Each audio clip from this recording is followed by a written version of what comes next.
Yeah, it reminds me of a very famous story of Shwetketu, what both eminent speakers have told.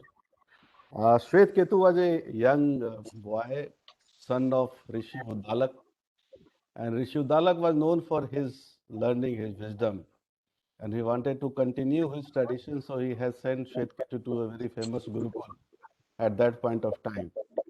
And Shwetketu learned everything while he was coming back to his village. His friends from the village saw him and they went to Rishi Udalak exclaiming that Shwetketu is coming. They were very happy. And Rishi Udalak saw from the window of the hut that Shwetketu was coming back to his own house. But what he could see, a sense of arrogance, a sense of as if he knows everything. And when Shwetketu greeted Rishi Udalak asked two questions: how your learning have been, and what is your future plan? Shwetketu replied that I have learned everything which I had to learn. I have gone through all the scriptures, and my future plan is to participate in Shastrarth of King Janak. Shastrarth used to be the debate at that point of time, and to win over all the learned people in this world. His father, Rishi Udalak, realized that his education is not complete. So he told that whatever you have learned are the things which are written, which are known. You have not learned what is unknown or what may unfold in future. So you go back to your Gurukul and request your teacher to educate you in this aspect. And Shwetketu came back to his ashram. He told his guru that my father has requested this thing. So can I be trained further? And Guruji replied that fine, whatever have been training so far is the direct training. Now you want to know the things which are not there, things which may unfold in future. So the training will be remote. I will not be training you in the same way which I have been training you. It will be a remote learning. And he gave him a task. He gave him 400 cows and bulls and told him that you take them to a forest, and when these turn out to be 1,000, come back.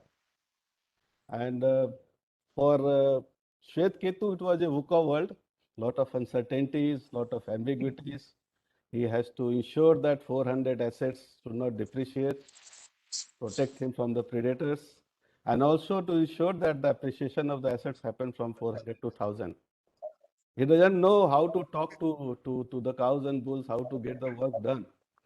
So first 2 days he fenced the area, ensured that the numbers should not go down. And after 2 days he realized that his scholastic achievements of all the shloka has no meaning to cows and bulls. So he need to adapt himself to this changing environment, learn the language of sounds, not the words. And he adopted himself.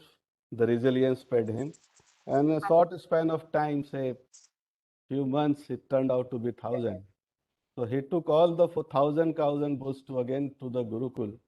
And when he was going to his Guru's ashram, his friends, his critics, his detractors, all started shouting and exclaiming that Guruji, it is 1,000 in numbers we have counted. And Guruji told, no, it's not 1,000, it's 1,000 plus one. Shwetketu has also adopted himself to this situation. So this was his learning, and when he went back to Perfect.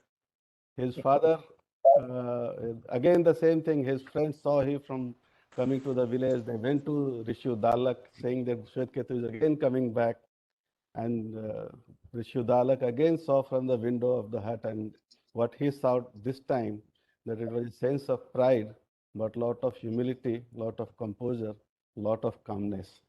And when he arrived to his father's place, his father asked how your learning has been. Again, the same question which he asked first time, and this time the answer was different.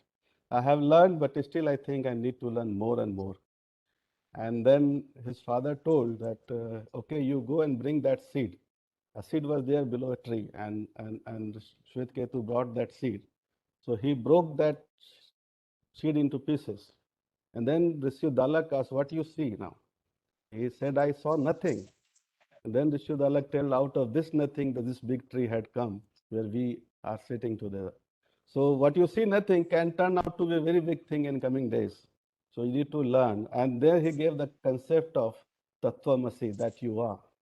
I mean, a promoter, a company is not known by the promoter, what an individual. See, a company is known by each and every individual who work in that, and that means that you are. So, and there are many leads on this of ambiguity, adaptability, resilience, communication.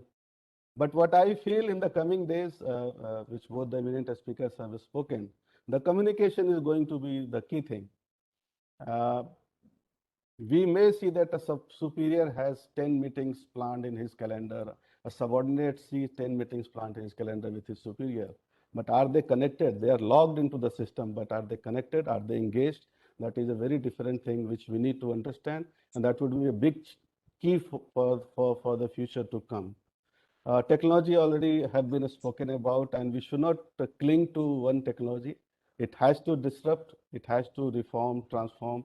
And if I borrow words of Ahmed Faraz, कि तू अपनी शीशागरी का हुनर मत कर जाया, मैं आईना हूँ मुझे टूटने की आदत है. The third most important thing is collaboration. As it is remote learning, everyone will turn out to be a specialist. But then the collaboration within the organization, collaboration which my two eminent speakers have spoken about, the ecosystem of startups, the industry, academia, connect. The collaboration has to go within the system to outside the system, and how we can meet the organizational objectives, collaborating inside and collaborating outside. That would be the key for success in coming days. Resilience and adaptability both have spoken about. I don't want to dwell further. So I think as of now, these 4 or 5 things will be the key game changer for the future to come. And workmen as well as leaders both need to work on this area. Thank you very much.